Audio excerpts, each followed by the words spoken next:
Mr. Speaker, I beg to move that an humble address be presented to Her Majesty, expressing the deepest sympathies of this House on the death of His Royal Highness, the Prince Philip, Duke of Edinburgh, and the heartfelt thanks of this House and this nation for his unfailing dedication to this country and the Commonwealth, exemplified in his distinguished service in the Royal Navy in the Second World War, his commitment to young people in setting up the Duke of Edinburgh's award, a scheme which has touched the lives of millions across the globe, his early passionate commitment to the environment and his unstinting support to Your Majesty throughout his life. Mr. Speaker, it is fitting that on Saturday His Royal Highness the Duke of Edinburgh will be conveyed to his final resting place in a Land Rover which Prince Philip designed himself with a long wheelbase and capacious rear cabin, because that vehicle's unique and idiosyncratic silhouette reminds the world that he was above all a practical man who could take something very traditional, whether a machine or indeed a great national institution, and find a way by his own ingenuity to improve it, to adapt it for the 20th and the 21st century. That gift for innovation was apparent from his earliest career in the Navy.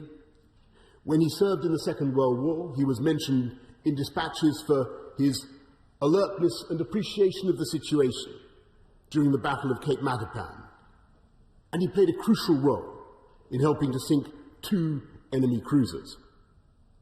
But it was later, during the invasion of Sicily, that he was especially remembered by his crewmates for what he did to save their own ship.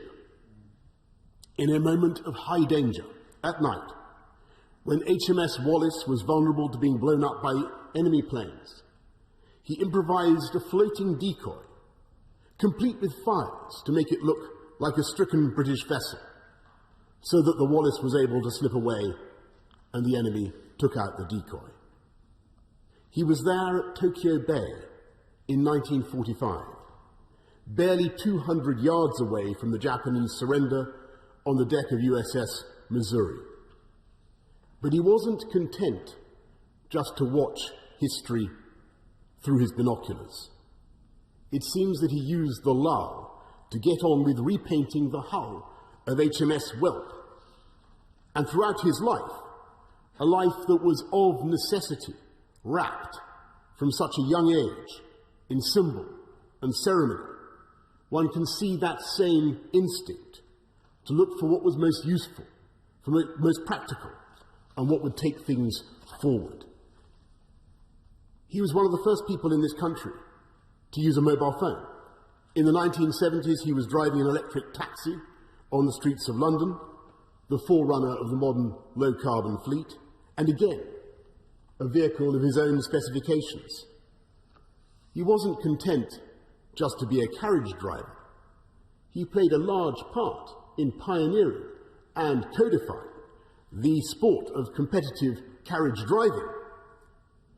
And if it is true, Mr. Speaker, that carriage driving is not a mass participation sport, not yet, he had other novel ideas that touched the lives of millions, developed their character and confidence, their teamwork and self-reliance.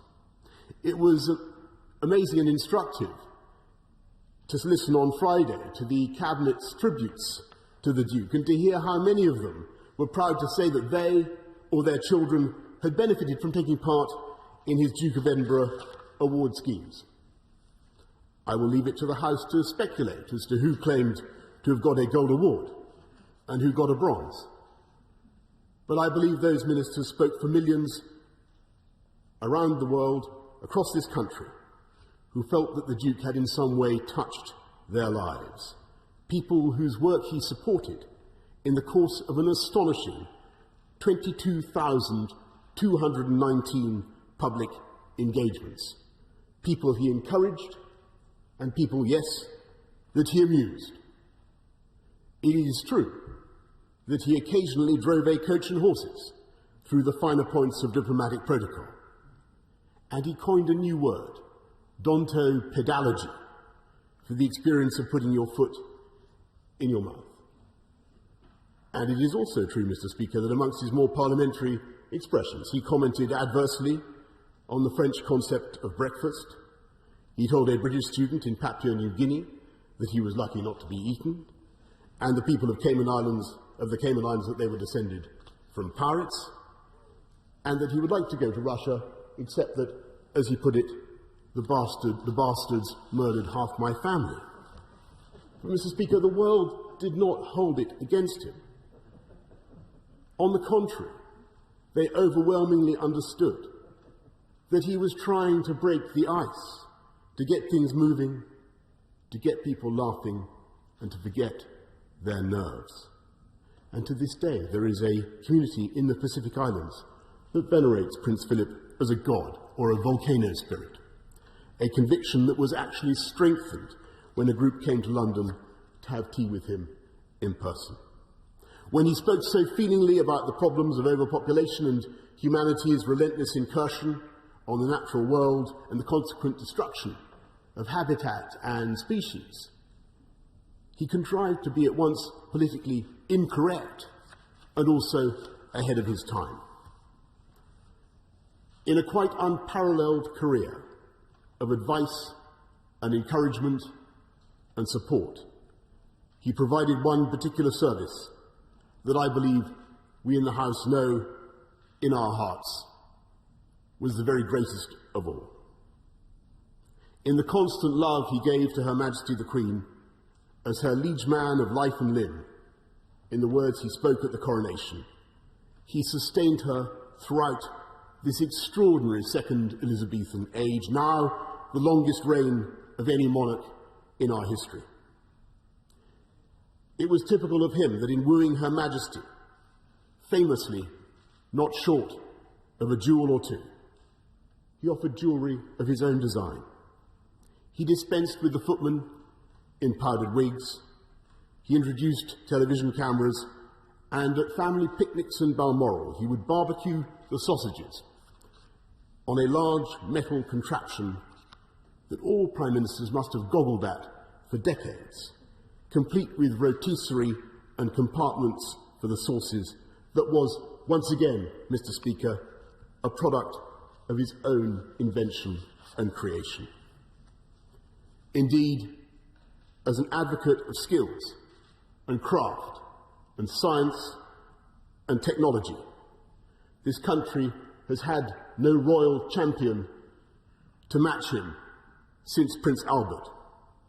And I know that in due course the House and the country will want to consider a suitable memorial to Prince Philip. It is with that same spirit of innovation that, as co-gerent of the royal family, he shaped and protected the monarchy through all the vicissitudes of the last 7 decades, and helped to modernise and continually to adapt an institution that is above politics, that incarnates our history, and that is indisputably vital to the balance and happiness of our national life. By his tireless, unstinting service to the Queen, the Commonwealth, the armed forces, the environment, to millions of young people and not so young people around the world, and to countless other causes, he gave us, and he gives us all, a model of selflessness and of putting others before ourselves.